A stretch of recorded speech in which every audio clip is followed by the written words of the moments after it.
don't show prep. So, so he had no idea. I just barely make it in. I'm sure you can tell, but we don't show prep. I mean, let's put the cards down on the table here.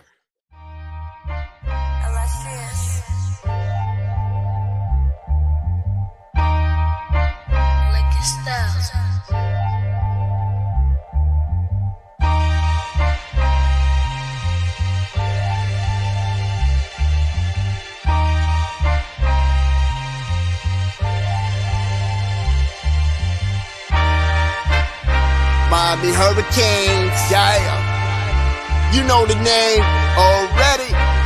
It's Mercy, ha ha. It's a 6-ring Kane show. Can't forget the name though. Got Jazz, Blue, Vision, DJ, break the game code. Ain't no changing them, ain't no breaking them. Real Portland live from the Hard Rock Stadium. Ball 14 for the orange and green. We see the 6-ring champs. There's more than a dream. This is life on the field. Beyond 100 yards, a hurricane that's never still put a damage to your squad. The 6-ring Kane show. The 6-ring Kane show. The 6 Rings Kane show. You know.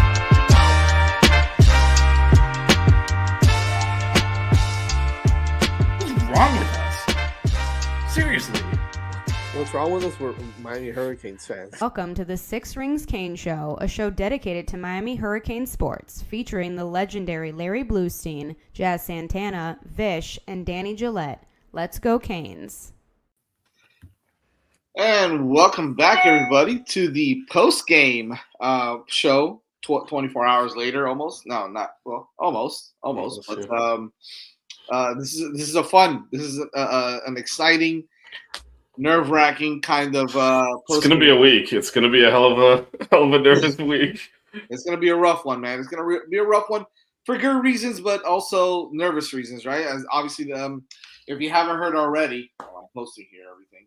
The Canes beat Wake Forest 42-14. I think that the score was, I think your score, Vish, and my score prediction were the closest ones, right? I went 41-23. You went what? I think I went 42-17 or something like that. Yeah, something like that. So we got pretty close to it.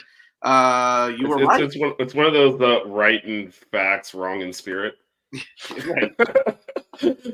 But as the fourth quarter kicked off and they were in plus territory down 6, I'm like, well, there's no way we're covering this spread. And then we that fourth quarter was obviously it was an interesting fourth quarter because and obviously I'll talk about our sponsor here for a second, but it was interesting because man, we weren't playing really good until the fourth quarter again, right? Like, I mean, look, hats off to the defense. I gotta say, after that first drive, which I almost threw my phone into the field, after that first drive, that defense looked like it made some adjustments, and we'll talk about it because I'm excited to talk about those adjustments. I think a lot of you are as well, so we'll definitely talk about it. But the offense wasn't playing great. And then they just kind of took off, and obviously they made some great plays in the fourth quarter and did what Miami really does, which is pull away in the second half of just about every game except obviously a couple weeks ago. So, but before we get to that, let's you want to do some you break will fix, Fish? Yep. Let's do it if I can find it. Here we go. All right. Have you ever run over a pothole so hard your steering wheel shakes? You're constantly losing air in your tires that you need to keep adding air? Chances are there's an issue with your wheels, and U-Brake Wheel Fix is your solution. U-Brake Wheel Fix is Miami's premier wheel repair and restoration company. With over 20 years of experience and located in North Miami, U-Brake Wheel Fix offers quick repairs for damaged wheels and, in most cases, can offer free loaner wheels to keep you on the road while they repair your damaged wheels. If your wheels are looking weathered and it's time to freshen up your car, don't replace, refinish. Their in-house wheel refinishing solutions such as powder coating, machining, and polishing will give your car the like-new look it deserves. So contact Mark and his staff at 305-748-0112 or on all socials at U-Brake Will Fix. That's the letter U, break wheel fix. Mention 5 reasons and get 5.5% off your next repair. 2 brake wheel fix powder coating and wheel repair. 305-748-0112. Let's do it. Yeah, man. Canes win 42-14. But I gotta admit, after our first offensive drive, I said, took some time off the clock. Went completely down the field and dominated. Scored on that nice little out. Which, by the way, that was an NFL throw by Cam Ward to that sideline for Jacoby George for that 13-yard touchdown throw. But aside from that, right, like after that, the defense sputtered in that first drive again. It was just like you had the first down sack by West Bassett. So you're thinking, all right, defense is hyped up, they're ready to go. Held them 3rd and 11, and they literally run a dive play. And the guy gets 15 yards for a first down or whatever. It was a give-up play. They were like, we're just going to run and probably not turn the ball over. And they got the first down accident. And somehow they get the first down, and I'm like, oh, shit, here we go. Right? And then after that, it was boom, boom, boom, boom, boom, boom, touchdown. Easy. And you're like, oh, Jesus Christ. I swear to God, I was going to throw my phone. Yeah, we're going to have to delete a lot of our text messages back and forth there. Yes. Yes, we will. That was not pretty when Jazz and I texted each other at that moment. I was like, you know what? If I don't see Vish at the game, I'm going to at least let him know I'm here. Okay? I'm going to let him know. Got a little spicy there. It was rough. But look, before I get into a rank, because I don't want to rank, because I was pleasantly surprised with how the defense made some adjustments. But I think the most important thing, I think we talked about it, Vish, a little bit. Some people texted me and asked me, what was so different? What was so different about this game compared to some of the other games that we've seen the defense really struggle a lot? And my answer to a lot of people was personnel. I think that you saw Guidry and the whole entire staff make a change in personnel. The talent is there, and we thought, hey, maybe some of the guys behind them can't really play. That's why they're not playing. But you saw a difference in personnel. You saw some other things that Vish, I'll let you and Blue get into, and DJ. But for me, it was about personnel. I saw a lot of new faces. I saw some position changes. Someone asked me, where the hell was this Mish Powell? I go, Mish Powell's playing a completely different position than he typically plays, right? So you saw him be more comfortable where he was at, make some really good plays, and look like he belonged on the field. Whereas at other times, you notice how slow he was back there playing deep or playing safety. He was a little more in the box, playing the nickel, covering a corner in the slot and things like that. And you saw there was a huge difference in his play. And then some of the other guys, you got to see Markeith Williams and Zaquan Patterson back there at safety, and that made a significant difference, if you ask me. You saw some linebackers substitutions, some linebacker personnel changes where you saw Bobby Pruitt with Popo and Jalen Alderman. Jalen Alderman started this time around. Kiko didn't play a lot in the middle of the game, right? You saw a lot of Bobby Pruitt. You saw a lot of Popo. You saw a lot of Chase Smith. You saw some different things there, and even in the line. And I'll get to Blue on this because I think Blue is obviously everybody will talk about it, but the line that made a change, right? You saw a lot of Ahmad Moten in the middle and CJ Clark in the middle. And that made a big difference too. You saw Malik Bryant on the edge. I mean, there was some things where they did that made sense, right? On the outside, Daryl Porter looked like a different person in the on the boundary.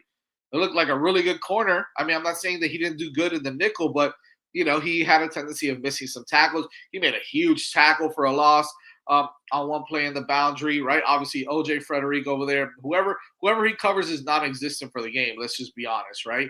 So there was a lot of things that they did that really excited me because it's almost like Guidry figured out, hey, what the hell am I doing? Let's put these guys, let's give these guys a chance. And they showed up, man, and they showed up. So before I go even further, Blue, I want to start off with you. I kept mentioning the defense and the personnel changes. What did you see out of and by the way, I preface it by saying it was Wake Forest. But Wake Forest plays that mesh concept, that slow mesh concept that's a pain in the ass. I don't care who you are initially. You saw it in the first drive, but then Miami figured it out. But again, it's Wake Forest, right? They have maybe one guy, Claiborne, who's a stud. They took him completely out of the game except for that kick return. So really excited about that. But let's slow our roll. But at the same time, we've seen Miami give up a lot of points on defense to some crappy offenses. This wasn't any different with Wake Forest, but they were able to put it together. Blue, talk to me about what you saw out of that defense and just out of the Hurricanes team as a whole. Yeah.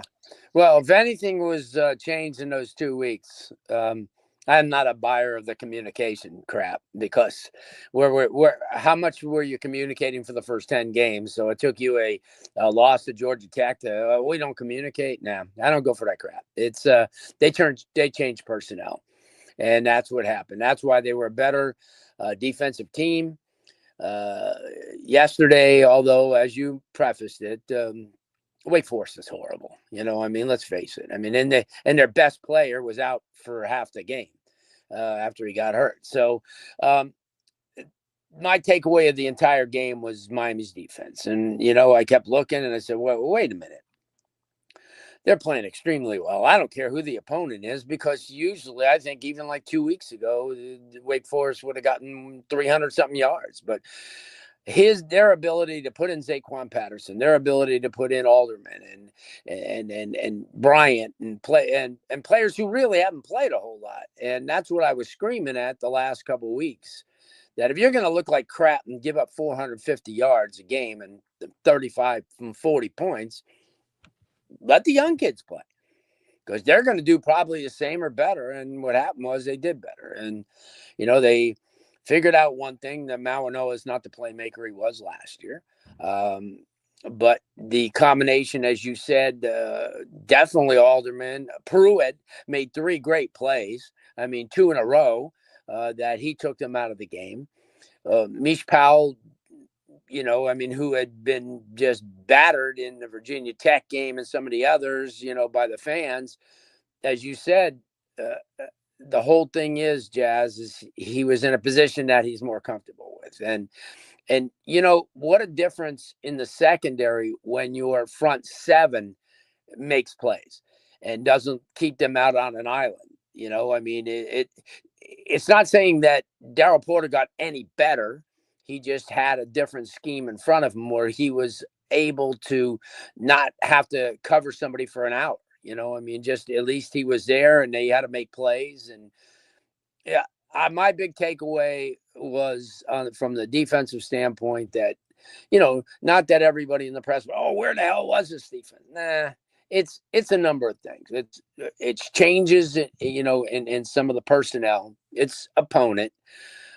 Next week's is going to be a whole new ball game. I don't care what anybody says. It's going to be. I watched our replay of that Syracuse game. He's going to throw 70 times next week, which is going to put a lot of strain on everybody, even his team, even his offensive line. But that's the way that I felt coming out of that game. In the press conference, that was one of the questions. I rarely ask questions, but I was going to say I said to Chris Ball, you had to be really elated with the way the defense played. They really came to play and, the personnel shuffle. And I kept screaming at halftime, you got to put in Zaquan Patterson because what's his name's not good, but he did. And as you mentioned, Jazz Bryant, even yesterday, Bain started making a couple of plays. But as they say, the $1 billion other defensive line that they brought in has done nothing since the first couple of games. So it was time to make some changes. They did. Messidor had a really good game. And you know what? He's usually playing outside. He's a better outside player. But you know what? When he was called upon to play inside, he did a really good job. And from a defensive standpoint, I don't think you can say any better. They rose to the occasion. And all I was thinking about all day was DJ when they went off at the tight ends finally. Man, they finally figured out they got a kid who's going to play in the NFL for 9 years and going to be one of the best tight ends coming out. And they finally used him, targeted him 10 times.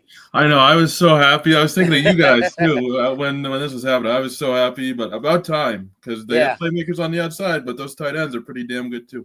Well, I people, find people, it hard to believe there's a better tight end in the country than that. oh, guy. he's a freak. He's a freak. But the funny thing is every time they threw to him, everybody in the press box says, "Oh, Dawson's going to get his ass reamed out for that."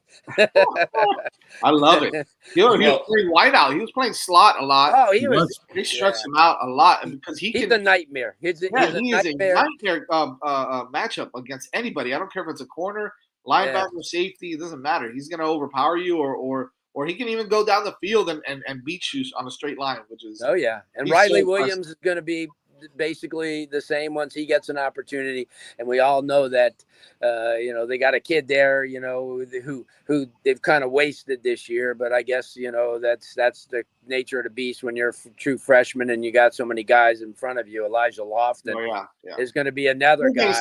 He'll get his time. Yeah, he'll get his time. He's going to be another guy, and then they got a couple of kids coming in. Yeah, that's the one thing, too, on the offensive side of the ball. Well, you know what? Here's the thing. I mean, people don't realize it, and, Miami's not the only team that watches film. Their opposition watches film. They see what a catalyst that Xavier Restrepo is. So they were popping him at the line and got him over top. So, to me, you finally say, you know what? Okay, he's a playmaker, but he's being covered. Let's go to 2. Let's go to 3. Let's go to 11. Let's make our plays to other guys who aren't being double coverage and who don't have over top coverage. And and sometimes it's a stubborn way of thinking because of the fact that here's your all-time leading receiver, and the kid has been a catalyst the entire year, but since the Florida State game, they're finding ways to kind of box him in and, take him over top. But, I thought that both coordinators called a tremendous game. I really felt that way. I felt and for, Guidry, who was much maligned over the last couple of weeks, it was good to see. He's a good dude. And certainly but when you have personnel, Vish, it's a whole different story. I'm going to Vish on this because just real quick on the defense, Blue. I do think there were, communication improvements, but I think it's related to the personnel changes. I also think they simplified things. There was a lot less chasing motion players where we kept, we kept trying to in the previous games you'd see because we were trying to line up. It was man, and we still played man, but the way we played it was we were passing guys off instead of trailing them, and that I think helped us be in position a lot more, allowed us to play more downhill. But yeah. They simplified things and switched the personnel, but offensively, I thought we left them in the game. At the end of the third quarter, the yardage was 350 something to 150 something. Yeah. And there was 13 offensive points. It's very hard to move the ball that much and not score. And while I loved how they were targeting the tight end, I didn't need a middle screen to the tight end. And Cam Ward makes a horrible play there. He should have just eaten the ball, spiked it at his feet. That's what you do when the middle screen doesn't work. Yeah. Right, instead of trying to flip it to him. But that wasn't the only time we killed drives. But our screen game, for whatever reason, just doesn't work. And we repeatedly call it. It's like he can't get out of it. This is from his air raid routes. We killed multiple drives trying to force that. Made a holding penalty on one. Restrepo fumbled on another one. A lot of negative plays. When it works, it's 3 or 4 yards. Just turn and hand the ball off to a running back instead. And it develops slow too, Vish. You see, they're very honestly, I'm not smart enough to figure out why. Because in theory, it should work. So I get why it's part of our playbook. They work sometimes. Jacoby George's touchdown was on the screen. The last one. The last time. No, it was upfield a little bit. It wasn't a straight up bubble screen. Yeah. It wasn't like a middle screen. It was up. It was like a slant. I'm pretty sure the first one obviously was an out. But at that point the game was way out of hand. I think if you go look at our play chart, there are multiple times where we drove it 30, 40 yards rolling downhill and then just dead stop. There was the one drive where Cam got sacked when we tried like some bunch formations with the tight ends and just messed up the blocking assignments. It was just like they never stopped us just running between the tackles and throwing simple passes. And we kept I felt overcomplicating things and killing our drives. And it's why we had 13 offensive points through 3 quarters with 350 yards because one of the touchdowns was defensive. That is actually very hard to do. And it is the same thing we saw against Georgia Tech. We kept driving and not scoring. So I think and then the fourth quarter, after the defense made another stop, got the ball with great field position, then Dawson's finally, I'm just going to run the ball. And that was game over. And part of that, and I know Jazz wants to talk about Jordan Lyle, was him coming in fresh and just killing them. But, Damian Martinez and Mark Fletcher were still getting 5-6 yards a carry, and we kept going away from it. And then, and because the defense was playing out of its mind, like so well, the whole time you're sitting there, if we just get to like the 35, Borgals will make a field goal. The game's over, basically. There's no way they're scoring twice. And we couldn't do it for a long time. And then finally, like, the dam burst. And once it burst, we saw the score separate. But yeah, even Fletcher had a really nice run, right? It was like a 30-yarder. Yeah. Everyone was effective running the ball. And we didn't stick with it. And that is the book on our offense. If you force us to drive, we are going to get impatient. Right. And not maximize point total. That's what Georgia Tech did. Look at the stats. They do that analysis every week on like, how good was your win? Like how much and Georgia Tech, we graded out way higher than they did. We just didn't finish our drives. Right. Like in theory, we should have won that game. But points are how you win. And when you drive the ball and don't score, we spent a lot of the third quarter driving the ball, did we even go 3 and out? I don't think, maybe once. And those are empty yards when you don't score. Don't score, and so I thought he was kind of. I still think we're guilty of overcomplicating things. I also think in the red zone. I mean, I'll just say this: we're trying to get Cam as Heisman, so we're probably forcing the pass more than we need to. When we're winning up front, just run the ball into the end zone. Yep. Eventually, we allowed him to sneak it in, so he still got his touchdown credit on that big because that was the one that put the game away. So I think we just need to keep it simple. I don't think anyone, certainly not that we're playing in the next few games, can come anywhere close to covering our wide receivers and our tight ends. And I think our offensive line is playing really well. We have 3 really good running backs. Just get the ball in their hands. We don't need to call trick plays, bunch formations, middle screens. Just let Arroyo run a 5-yard route, throw it to him, he'll run for 20. You don't need to do all this. I feel like we've tried to overcomplicate things. We get into trouble. Yep. Because we add that to a quarterback who always tries to make plays, and you try the more complicated you make it, you just open yourself up to mistakes. You make quite a few drive-killing mistakes that we got away with because the defense. If you roll out and throw those little dump-offs to Riley Williams or Arroyo, they're going to go for 15, 20 yards. Yeah, and and even just simple out routes and slant routes, they can't cover. No one can cover our receivers.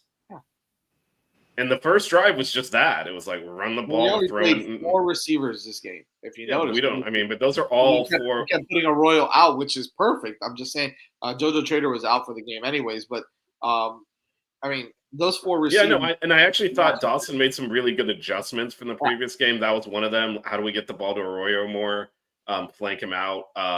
That was a really good adjustment. I love they obviously they saw Jordan Lyle was running the ball well because we hadn't really seen a lot of him lately, and they unleashed him. So I think we did a lot of good things. Just it's one negative play kills the drive, and we keep making that negative play, and that's why the stats don't line up to the point totals. It's been a problem for the last few in the Florida State game too. I know we killed them because they stink, but should have scored more points in that game. We kept driving it and not scoring in that game too, and so that's what teams are now trying to force us to do. We're not going to give up the big play. We're not going to let you get over the top.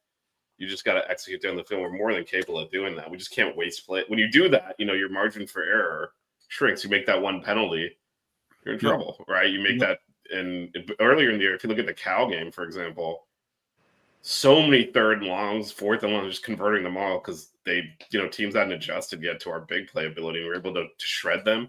Now teams they're playing softer, and they're saying, "Are you going to be patient enough to run for 5 or 6 yards of play and just slowly move the ball?" That we did on the first drive. It was a 6-minute drive, put it right in the end zone, and then got a little bit impatient after that and tried to, even taking. I know it's kind of stupid because we do get shot, but even taking those deep shots and throwing them incomplete, it's just why we keep moving the point. Eventually, the score caught up to the yardage difference, but again, 350 yards in 3 quarters and 13 offensive points is pretty. You'd have to almost map it out to figure out how you managed to do that. And I think with only one, there was only 2 turnovers because Restrepo fumbled too. So a couple of turnovers contributed to part of that. I did like that Mario took the points. That was what the working margin was for most of the game. He's kicking field goals. because we didn't against Georgia Tech. We would have won that game too. So there were definitely, we talked about the bye week, and I know the game was close score wise through 3 quarters, but as Blue said, this was not, Wake Forest is not a good team, and it was kind of felt like, all right, if we can just string a few plays together, the dam will burst, and it did. But I do think the coaches, you could see some subtle differences. As we said, going into the bye, you're not going to just overhaul the whole team and come out with a different team. First of all, why would you? 9-1 at that point. It's not like you want to blow it up. But I thought they did make some changes that did pay off. I gotta. Okay, so DJ, I was gonna ask you this question, but I'm gonna answer it for you. Okay. Okay. The question I was gonna ask you is Jordan Lyle the best running back on this team? I'm gonna answer it for you. Hell yeah, he is. No, I'm gonna tell you right now. I want you to talk about the usage of our tight ends, but just how our offense. Look, at the end of the day, this team did what we've been wanting to see for the past 20 years. Right. Is at the end of the game, when you need to run the football, you do it. And when the other team knows that you're going to run the football and you still do it, and you dominate it, then that is the sign of a team that is, it's a good football program. They are starting to figure it out, right? They're starting to able to execute when they need to put away teams. Obviously, I'm a big fan. I've been saying it since day one of how good I think Jordan Lyle is going to be. I think he's the best back on this team. I think he's going to end up being one of the best backs in Kings history. Like that's how highly I think of Jordan Lyle. I think he is Damian Martinez, Mark Fletcher, AJ Allen, CJ, Chris Johnson, and everybody all put together in one. He's fast. He's powerful. He's shifty, right? He can run fast in a straight line. That's what he gets from CJ, because that's about it. But he's got the full package. That is one adjustment they did not make. No shit. We'll talk about special teams in a second. You put that all together, and you get a guy like Jordan Lyle who ran 7 times for 115 yards, scored on that touchdown, ran a few guys over in the process. And then you're throwing the ball 10 times to Arroyo. You're doing what like big time programs that want to dominate football teams do, right? Everybody looks pretty doing that air raid stuff, right? Throwing the ball for 500 yards and all that. But if you look at the teams that dominate college football, when they need to run for 200 or 300 yards, when they need to throw it to their tight end and just dominate and play that bully ball, right? They do it. Like the Alabamas of the world have done it. Georgia has done it in the past when they win. Even LSU did it, right? Like they had CEH, Edwards-Helaire when they won the national title, and he was a little bowling ball. You hand him the ball, and he's going to go, right? So, like, those are the type of things that Miami needs to do on the offensive side of the ball to be dominant, productive, and be able to win these football games. Is that what you saw out of them? Even though they got off to a slow start on offense, they were able to show you in that fourth quarter that they were going to dominate you. I was getting a little nervous because I felt like they were getting away from the running game a little bit, but they managed to pull it out in the end. And as you said, Jordan Lyle, I think he's probably the best running back on this football team. I love the way that he immediately goes for the hole. He doesn't dance. He doesn't bounce. He just immediately explodes, gets to that second level. He's a very pure running back. And, all things considered, it wasn't one of Cam Ward's best games, but he did what he had to do. And, sometimes it's not going to be the flashy downfield threat, 45 points a game, even though we did score in the upper 40s. I mean, I think at the end of the day, Miami showed that they have enough balance and enough depth in this offense in order to compete for a, conference championship, national title, things like that. So the concerns that we had about balance at the beginning of the year offensively, I think those are washed away this week. And we've been seeing them slowly incorporate the running backs more into the offense over the last couple of weeks. And now it's getting kind of into a groove where you can rely on both parts of the offense in order to compete. There was a couple of plays that I saw Cam Ward make this past game that I was more excited about than some of the actual throws that he's made. One was throwing the ball away on one of those plays where he didn't try to get too cute. He threw the ball away, and the second one was The second one was the 2 times that he dumped it off to the running back and they got like 10 yards on each throw. I mean, and I was screaming at Cam. I was like, dude, keep doing that. Your wide receivers can catch the football. They can break tackles. They can get you those 8 to 10 yards that you need, right?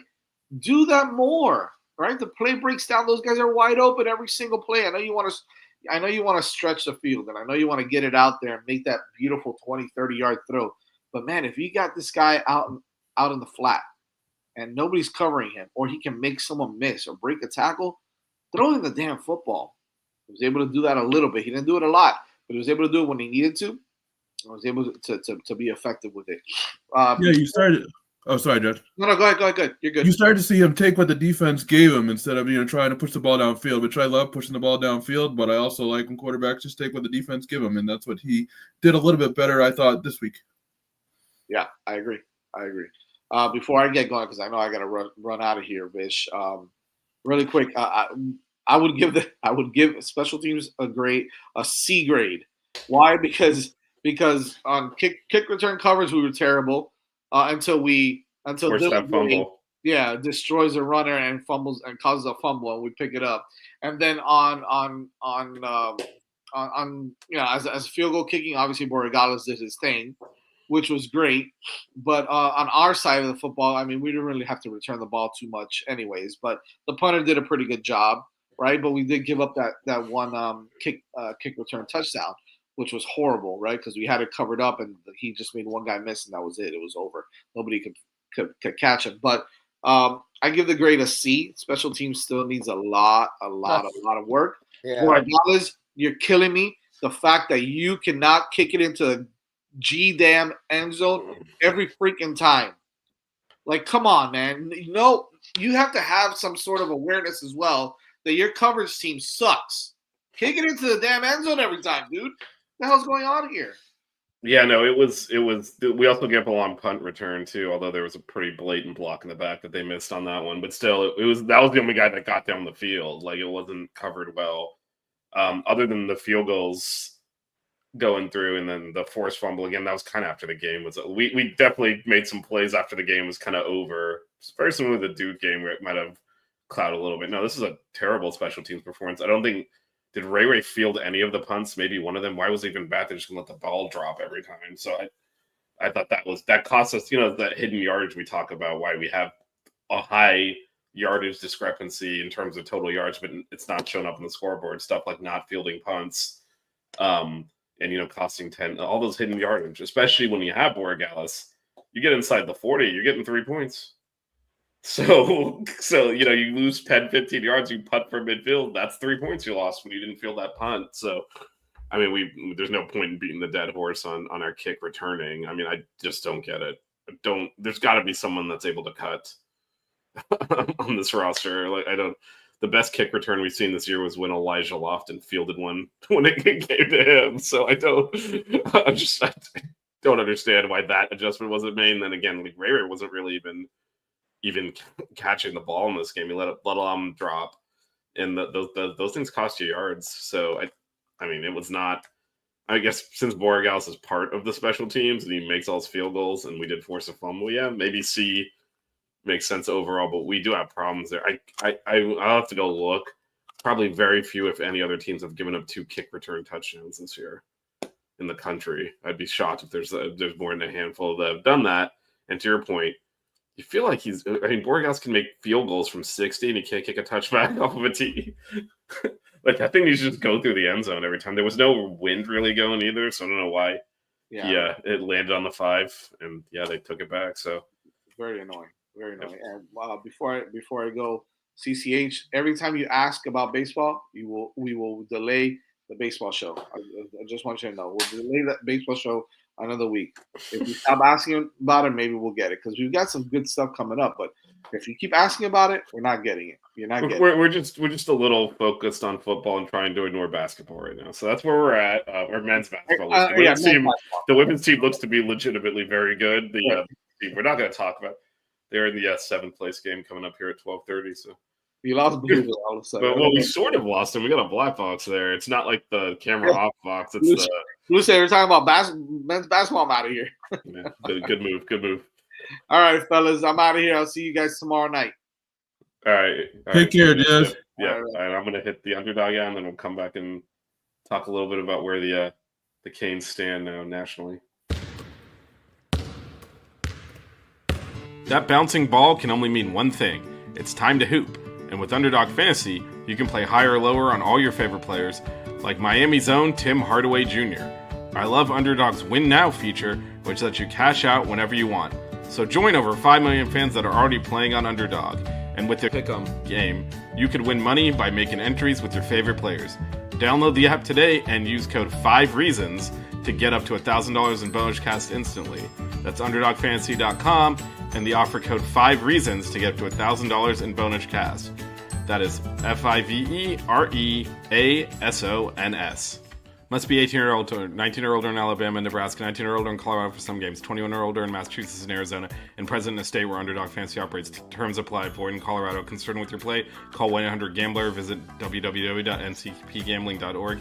In Arizona, call 1-800-NEXT-STEP. That's 1-800-639-8783, or text NEXT STEP to 53342. In New York, call the 24/7 Hope line at 1-877-8-HOPE-NY or text HOPE-NY. All right, so outside of the Canes, it looked early like we might be the chaos team, but it turns out that comfortable 4-touchdown win was welcome compared to how some of the other playoff contenders look. So Alabama gets blown out by a bad Oklahoma team. Ole Miss loses to a Florida team who, I know no one remembers this, but I distinctly remember beating by 24 points in Gainesville. So I feel like that should be advantage Miami. I don't know. I'm just throwing that out there. And then A&M losing to Auburn, who Cal went and won at Auburn earlier this year. So things are getting a little interesting. I guess what is we'll start with you, DJ, on this. What is your take on where the Canes stand now? Obviously, they win 2 games. We win on Saturday, make the ACC championship game, win the ACC or automatically in. But from an at-large perspective, yesterday's performances, those teams all have 3 losses now. There appears to be more room. Yeah, there appears to be more room. And, I think when you look at the body of work that Miami has put together in terms of the entire season, winning against Florida, even this last game here, I think Miami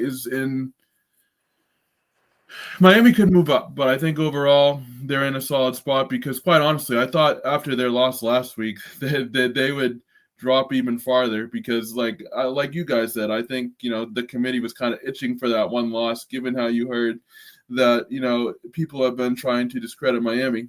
And, so I like where they stand right now. I think, overall, in terms of matchups, I feel like offensively we can match up with pretty much anybody. Defensively, they played better this week, so hopefully that's a step in the right direction. But overall, I'm comfortable with Miami sits because I'm comfortable in Cam Ward and this offense. And, even though they struggled a bit at time this day, they were able to kind of reset, retool, and turn it on when they needed to, like they have in the fourth quarter. Can they get away with that against some of these better teams?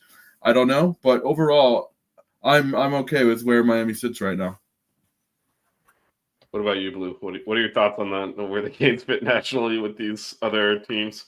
Yeah, well, like you said, anything could happen. Alabama last week looked like a team that knows to beat, and then this week, look what happened. I mean, they said it's an average Oklahoma team, and I don't care if it's in Norman. I don't care where it was. It's just the only thing about Miami is you just got to win. That's all. They win next week. Then they beat SMU. Then everything takes care of itself. They'll be a playoff team, and then they just have to take care of things. No one can screw them. They just got to win, and that's But to get there, that's what I'm saying. To be one of the top 12 teams, they have to win the next 2 games, and easier said than done. Both of them on the road. One of them, like I said, anytime this is Syracuse's entire season. This game, this is their entire season. They beat Miami, and then they're go to the bowl. They're 9-3, and they feel great. But they don't need this as much as Miami does, and that's what bothered me back when we were making our predictions way back in August, saying that this is a game that Miami will need. And they do. And they will need this game. And then the next game when they play SMU, or hopefully, then we'll cross that bridge. But right now it's Syracuse, and that has to be the only. And I mean, I'm not one of these cliche-ish guys like we're 1-0. It's 1-0. It's okay, but let's just win. I don't care if we're 0-0 or 1-1 or whatever you are. End of the day, you're a 10-1 team that needs next week's win. That's what you do. You could sugarcoat it in every way possible, but my only take is you win out. You win the next two weeks, and then you can control your own destiny. I mean, completely. No one's going to take anything away from you. Once you're in that group of 12 there, that top 12 teams, you control your own destiny. You could say, oh, well, we should have been. Well, you win the next 2 weeks and you are. And that's my only point. And, people could say, oh, Miami's played this and that, and they come from behind and they should have. Yeah, but they're 10-1. Okay. At the end of the day, they're, you could say everything about Alabama and this and that. And, you could use the SEC. Oh, the SEC. So, Oklahoma lost to crappy ass teams. So that were an SEC. That's kind of the part that's a little. I agree with you, Blue. If the Canes are going to have to win these 2 games. They have to. Yeah, even though they should not have to. I know. The 12 best teams. It's a comparison, and I'm sorry, but like you said, that Oklahoma team sucks. Yeah, they do. And they knew that coming in. They're like, we're just going to run into the middle of the line. We can't throw. We can't do anything offensively, and we're going to hope Alabama implodes and hands us the game. And Alabama got their brains beaten. It wasn't even a competitive game. Yeah. And that should be disqualifying as a third loss. They've already lost to Vanderbilt. I mean, this is and so, you see the reaction when the Canes lost to a 7-4 Georgia Tech team on the road in a close game compared to, what these other teams are doing. I mean, there's a direct comparison given that, Ole Miss lost at Florida. The Canes won there by 24 points. But they're not going to get that benefit of the doubt. So I think there's a difference between what should happen is, the Canes should actually be in already. If you look at it, because there's not that many 2-loss teams. Syracuse, as you mentioned, well, they're 8-3. And that is, and everyone wants to talk about the record. I don't think most people realize that this is the Canes' 6th road game. No one plays 6 road games. They're playing their 6th road game. All 6 of those road games against teams with winning records. And you look at the losses that these SEC teams are taking, they wouldn't have navigated the schedule. Ole Miss couldn't beat Kentucky at home. They were going to go to Atlanta and beat Georgia Tech. No, they weren't. So I think this is, unfortunately the Canes are going to be judged differently because they're in the, like you said, Blue, the SEC logo carries weight. But if you go, it's an inch deep. If you go an inch into start looking at their resumes, Ole Miss has losses to Kentucky, to Florida. LSU stinks. They lost to them at the time. People thought they were good. Turns out they should have, paid attention to what happened to USC after they beat LSU because that might have been a sign. So all these, and then Alabama losses to Vanderbilt and Oklahoma. I mean, those teams are worse than anyone the Canes have played on the road this year, period. So I think it's, it is what it is. It is going to be a double standard, unfortunately. So if you think, we can argue to our blue in the face that if you do a side, even if the Canes were to lose to Syracuse, if you did a side-by-side comparison of their resume against these 3-loss SEC teams, they would still get in if it was a blind test, but it's not a blind test. It is where's the money coming from? There's going to be a tremendous amount of pressure on this committee from ESPN, from executives that have invested a lot of money in the SEC to make sure they get 4 teams in. And you can actually see that because, every Sunday morning ESPN puts out this what will the committee do projection, and 12 through 15 on those rankings after yesterday are SEC 3-loss teams. They got Bama at 12 still somehow. Because there's nothing they can do to not make it there. And then 13 was Ole Miss, who has played a very soft schedule. They beat Georgia, which is a great win. They have 3 bad losses. They haven't even played another good team other than Georgia, and yet they're lost 3 other games. And they got South Carolina, who they pulled out of I don't know where to make sure they insert an extra team into the discussion, and then A&M is still sitting there. Cal won at Auburn. Why couldn't A&M do that? Like this is where it becomes like kind of farcical. But I would be shocked if they don't find a fourth SEC team to wedge in there. In theory, what happened yesterday should have opened up the door for the second ACC team to get in. It's not going to. No, it's not going to. One bid league, they're going to find the fourth SEC team and shove them in there with 3 losses. That's what's going to happen. Because they'll find every way to say that second ACC team played nobody. They're horrible anytime they play. But let Alabama lose to Oklahoma and Vanderbilt, and that's a whole different story. Yeah, exactly. It's exactly what's going to happen. I have to go back a year ago. I know it's a different system, different type of deal there, but what happened to Florida State should have been a big blinking light for everyone. Same premise. Different systems, whatever, but same premise. Yeah, they'll ignore any SEC loss and beat up everyone else for conference losses, and so the Canes got to win these 2. This is tougher when it gets to the Big Ten, just because look, Ohio State, Oregon, Penn State, and Indiana right now, like none of those teams have 2 losses. 3 of them have 1 loss, and my issue, and so if you're going to say that that doesn't allow them in, then you start looking at us as a 1-loss team. Well, is it the same deal, or SMU as a 1-loss team, right? So my issue is I'm okay. Actually, you know what? If it was Georgia with 3 losses, I would listen. Yeah. They played Clemson. They're playing Georgia Tech this week. Their conference schedule, again, they're completely imbalanced. They played Texas, Tennessee, Ole Miss, and Alabama in conference. Absolutely, they should get buffer. They should be allowed to lose more games. But if you're telling me that Ole Miss should be allowed to lose to Kentucky at home and have that not count, I got a problem with that one, right? Because Kentucky, DJ, those 2. Guess how many conference wins Kentucky has this year? Probably 3, 2.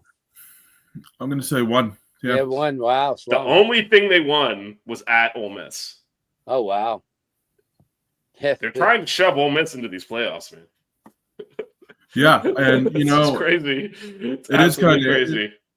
Like you said, I've always wanted to make a better case for Georgia than I would Ole Miss, but at the same time, no, Georgia's schedule is out of this world, and so if you're going to say that, yes, we're going to rank that team ahead of other teams with less losses, I don't have a problem with Georgia being ranked in front of us. Like they played a legitimately brutal schedule. They did. But saying all SEC teams are doing that, no, they're not. No. And it's kind of interesting you'd have to lose to a terrible team to get to 3 losses, and that's why all of the 3-loss SEC teams have a loss against a bad team. It's kind of refreshing to see Georgia actually have a difficult schedule this year. I know they've been in the SEC East, so they've been getting off scot-free. So they actually did clinch. They are going to the SEC championship game after yesterday's. And then I guess the winner of A&M and Texas will play them there. But Georgia does play Georgia Tech, and we all know that's not easy. No, not at all. They're tough. Georgia Tech's tough. They're 7-4. We got killed for losing to a 7-4 team by 5 points on the road. Yeah, anyway. But Alabama can go lose by 21 points to a bad Oklahoma team, and they're still hanging around. We'll see what the committee does with it, though. I'm hoping there's a little bit more sanity there, and they drop all of those teams that lost yesterday pretty heavily down, as is warranted. You take bad losses late in the season, you should drop pretty heavily. I think. Like Syracuse. And you know what? Let me tell you, if Alabama went to Oklahoma and lost 31-30 and 4 overtimes, okay, they got crushed. They got a field goal. When was the last time they were limited to a field goal in the game? Yeah, and Blue, it was actually worse than the score. The first half, Oklahoma fumbled when they were driving. They dropped a touchdown, then immediately missed a field goal after it. Like it could have been. It was the game was actually more one-sided than the score showed. It was. And that's the thing. Like I understand people say, well, it's Bama and all this. You watch that team play and tell me that's one of the 12 best teams in the country. It's not. Like they don't look like it either. And you know what they remind me of? and you'll hear people talking about. They remind me of our team last year, actually. Although they're better than that, but not by much. Yeah. No, where it's like you're like, how is this the same quarter? It's doing the same thing with Milroe too. How's the same quarterback that played it like for us, TVD against Texas A&M? How's it the same guy that couldn't complete a pass against NC State? How's that the same player? And you're seeing Milroe do the same thing. Like, he looked horrible yesterday after his blue set. Coming into that game, he seemed to have found his groove. They were lighting everyone up. You're like, oh, man, they've got it in gear. And then where did that come from? That's what average teams do. We've been witnessing it for 20 years. One week you look like world beaters. The next week, like, what was that? Right? And, I mean, we saw that last year. TVD against Boston College, against Louisville, against A&M looked great, and then against NC State couldn't score a touchdown. Yeah, and I think that's what average teams do, and I think people are struggling with that concept that just because it says Alabama, they're an average team, and that's why you're getting these inconsistent. That's why they're able to beat Georgia at home because they have talent, just like we were able to blow A&M out at home last year. But we weren't good. We just played a really good game because some games you hit your ceiling. And actually, Alabama kind of hit their ceiling against Georgia for a half because they went up really big and then imploded, pulled that out by the skin of their teeth. So, anyway. Yeah, no, SMU should jump up. I mean, SMU's also, their losses to a ranked team as well. So there's it'll be very interesting to see what they do with these 3-loss SEC teams who have largely played themselves out. And then, of course, Clemson's playing South Carolina this week. So that'll be an interesting little test if Clemson wins that. Where do they come into play here too? With 2 losses, if they give South Carolina their 4th, there's these rivalry games: Georgia Tech, Georgia, Clemson, South Carolina are interesting ones this week in terms of if the ACC even wins one of those. Like, again, you're trying to justify putting in teams with more losses. We're not saying 2 equivalent record teams. Who do we put in? They're saying no, this team with the worst record is actually better. To me, that's a high bar. And these teams are not clearing it. No, and to be completely honest with you, I wasn't really too impressed with Clemson this year, but here we are. Like, I don't know if they're a college football playoff worthy team, but I mean, as you talked about, it's not necessarily about who's the best team. It's about the politics of the sport. Yeah, and I think it would be ridiculous if they beat South Carolina, they'll by far be their best win. Yeah, but let's say we beat Syracuse, which we'll do a full preview on tomorrow night show. But let's say we beat Syracuse and then lose to SMU. You can't really punish a team for making the conference championship game. Like, that's, and so both whoever loses that SMU Miami, if it's Miami game, if they can't put Clemson in front of those teams, like, that's just not right. Like, you can't make a team play an extra game and then say, oh, same record, but we're putting this other team in front for missing. So I don't envy the committee because these conferences expanded too much and the teams are in the same conference but don't play the same schedules. And as I was looking into our tiebreakers for us, now it's straightforward: win we're in, lose we're out. But it's shocking how few common opponents you actually have. Because I was looking for us versus Clemson. For those that aren't aware, we had that tiebreaker because we beat Louisville and they didn't. So that's why we have that tiebreaker. But there was only 1 or 2 other, both of us played Wake Forest. And I think there was 1 other common opponent. That's out of the 8 conference games, only 3. It's not that. So the committee, it's so hard for them to make heads or tails of this when you have these conferences with so many teams in it that they don't even play each other. Although, to be fair, I looked at some of the names on that committee, and we lost Blue. I wouldn't necessarily trust them to make the best decisions. Oh, I don't trust them at all. I think to me, in my mind, if you're going to say a team with a worse record is better than a team with a better record, it does really need to, be beyond a doubt.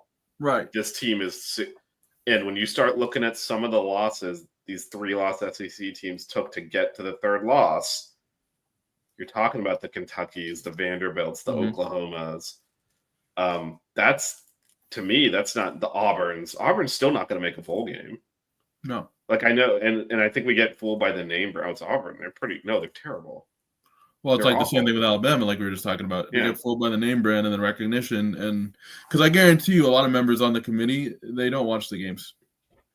And so they get fooled by the brand recognition and what they've done in recent memory, not necessarily this season, and then they make their rankings based off of that. Yeah. Yep. And honestly, that's a 3-bid league. It's Texas, it's Georgia, and it's Tennessee, as far as I'm concerned. I don't think anyone else deserves it. They've played themselves out, and so other teams should need to have to lose a lot of games, I think, for them to get back in. I agree. I totally agree. I bet, unfortunately, that's not going to be the case. They're going to they're going to pick one of Alabama, Ole Miss, South Carolina, A&M. They're going to find one of those teams to wedge in there, and that is unfortunate. Although, a lot of those teams can pick up an additional loss here. Ole Miss is probably not going to lose to Mississippi State, but who knows? They lost to Kentucky. So, but then, Auburn, Alabama is always a rivalry game competitive. And then, of course, South Carolina plays Clemson, which they could definitely lose that. A&M is actually playing Texas. So, some of those teams could play themselves further out of the field this week. But yeah, it'll be interesting for the Canes. Like everyone's saying, simple, go beat Syracuse. But again, Syracuse is a good team. They're 8-3, as Blue said.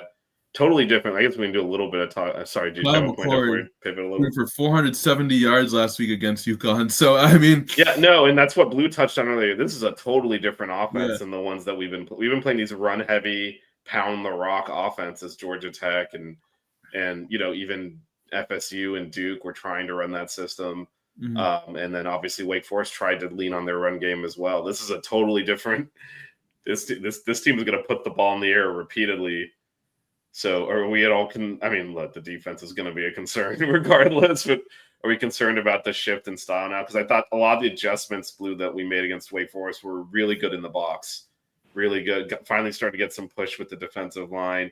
Linebacker play was much better when we rotated some of the younger guys in, but kind of shut the running game down, and that the defense fed off of that. Syracuse is not going to try to even run the ball, and their receivers are really good too. They have some really good receivers, so we're gonna have to. It's a different challenge for the defense this week. Yeah, well, not only that is they'll never be out of the game. Even if they get down by 14, or they'll never be out of the game. McCord will throw. He's averaged 48 attempts a game over the last month, so he's going to throw the ball. Rondé Gadsden's kid's really doing a tremendous job for him, but they do run. They got a running back, but not as much. And their offensive line is really geared towards the pass, and that's good. Miami's just going to have to bring their offense, and I think they will. I don't think that Syracuse defense is more athletic than Wake Forest and a couple of the others, but as you said before, Miami's got the receiving core and they've got the running game, and there should be no excuse, because it's going to be. I'd like to see the over/under. It's got to be around 80. It's got to be 80. Before the show started, I hadn't seen the over/under published yet. The spread was Miami minus 10.5. So wow, that's a lot. I think. Well, one thing I did notice on Syracuse. I watched the UConn highlights, so I'm gonna do a deeper dive into them probably after I finish watching the Canes basketball team lose again at 12:30. But the one thing I did notice, their defense did give up some chunk plays to UConn. So you gotta. It's not terrible. Like UConn's no, but if you figure if they can get some explosives, we should be able to also. I think that's. Yeah. I think the challenge is the same for the offense it is every week, which is every time you get the ball, you need to score. If this becomes a track meet, that's fine. We can play that style, but either a field goal or a touchdown, we need to score points, and you'll be fine. And if you start, wasting possessions, not scoring, that continues to put pressure on the defense. And like you said, Syracuse has guys, like especially on the outside. Like we're gonna have our secondaries, I think, played better than they get credit for. It's really been the front seven that's been more problematic than anything else. But this is gonna be a tough cover. They have a couple of really, that guy Gill, and then the spawn of Rondé Gadsden out there. Like they got some guys you're gonna have to cover that are tough. They make tough catches. They get open well. It's not going to be easy for our secondary. And McCord, he's good. He's not like the greatest quarterback in the world. Obviously, Ohio State's one of, if not the best team in the country. They moved on from him for a reason, but he's very good. And, he'll get the ball to these guys. So the offense is going to need to score points. This is not, I think the defense goal is to keep them, under 30 points, and that should be sufficient for the Canes. But Syracuse is a good offense. They have a really polished passing game, and this is a game you'd like to see the front four earn their money. Blue, I know you always like to point out we spent so much money on this defensive line; they're not doing anything. This is a game where, like you said, it's against a team set up the pass block that hopefully the front four can get home and disrupt the passing game. Yeah, we'll see. We'll talk more about it tomorrow, and then we'll definitely get into some of the personnel too. Yep. Are we gonna show and tell here, or are we gonna save that for tomorrow? I'll save it tomorrow. I've got a couple of things, but I hopefully we'll be we do this year round, so it doesn't matter. Oh yeah, no, this is you're gonna have to just looking in the background on your screen here. There's gonna be funny options. I'll wait till I get back on my computer. That was a pain because every time somebody calls me, I get cut off. So that's why I kept getting cut off. So okay. Well, yeah. All right, guys, I'm gonna run. All right, see you in the morning. All right, see you, Blue. So to recap, we got the Canes men's basketball team plays at 12:30 today against VCU in what is euphemistically called the 7th place game in the Charleston Classic. It is for last place. And we will have buckets tonight to recap whatever that tournament was. And then tomorrow, 6 Ring Canes will deep dive into Syracuse. Make sure you follow us on Twitter at 6 Rings Canes. Follow us on the 5 Reasons Sports YouTube channel, and also subscribe to our podcast. So just anywhere you see you get your podcast, search for 5 Reasons Canes. All of our shows are on there, including basketball, and yes, CCH, we will have baseball on there. So you can stop asking about it. And Canes on Deck comes back, and we're gonna do a little out of fall ball thing, but obviously focus right now, I think, for everyone. This is going to be a nervy week for Canes fans, but a big opportunity on Saturday to play your way into the ACC championship game. It would be nice to actually have something to play for that's not like the Pinstripe Bowl or something. Yeah, yeah, exactly. It's all set now. Go win in Syracuse. Go win in Charlotte. See you next 2 weeks. DJ, with the last survivors on the show, thanks for sticking around with me. Of course, absolutely. I always have a good time, and I can't wait for tomorrow night. Yep, we'll see y'all tomorrow at 8:30. The 6 Ring Kane Show. Yeah. The 6 Ring Kane Show. Yeah. The 6 Rings Kane Show. You know.